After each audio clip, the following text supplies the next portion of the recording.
जिद जीत गई और बचपन हार गया। बहुत इमोशनल स्टोरी, प्लीज पूरी सुनना, अच्छी लगे शेयर जरूर कर देना।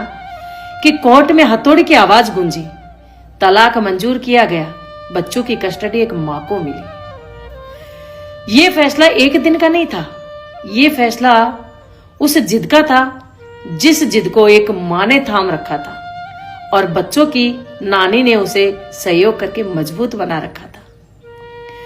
उधर बड़े पापा और पापा कई महीनों से दोनों परिवारों को एक करने की हर मुमकिन कोशिश कर रहे थे।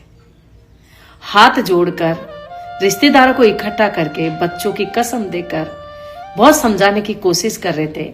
बच्चों का भविष्य देख लो, घर बसाना आसान नहीं है, घर तोड़ना बहुत आसान है।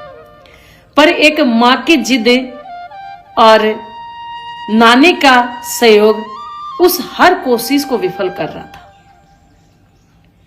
आज उस जिद का फैसला सुनाया जा रहा था। 9 साल की बेटी पापा के पैरों के लिपट कर रो रही थी, कह रही थी, पापा हमें छोड़कर मत जाओ ना।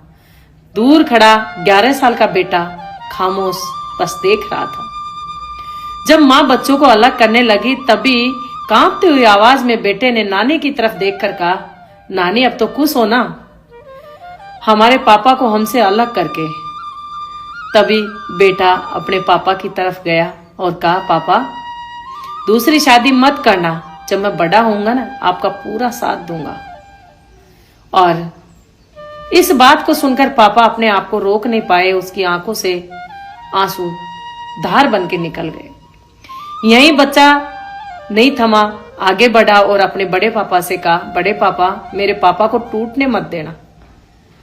जिस तरीके से अब तक साथ दिया है ना, वैसे ही मेरे पापा का साथ देना। पापा से बोला, पापा जब मैं बड़ा होऊंगा ना आप मुझे लेने आना, मेरी बहन की शादी आपके ही हाथों करवानी है। तभी पापा और बड़े पापा दोनों की आंखों से आंसू धार बन के गिर रहे थे। उसने अपने बेटे को गले लगाया, माथा चूमा और कहा, बेटा खुश रहना, मैं तेरे को लेने जरूर आऊंगा। तो वो बच्चों को लेकर चली गई और पापा और बड़े पापा देखते रह गए।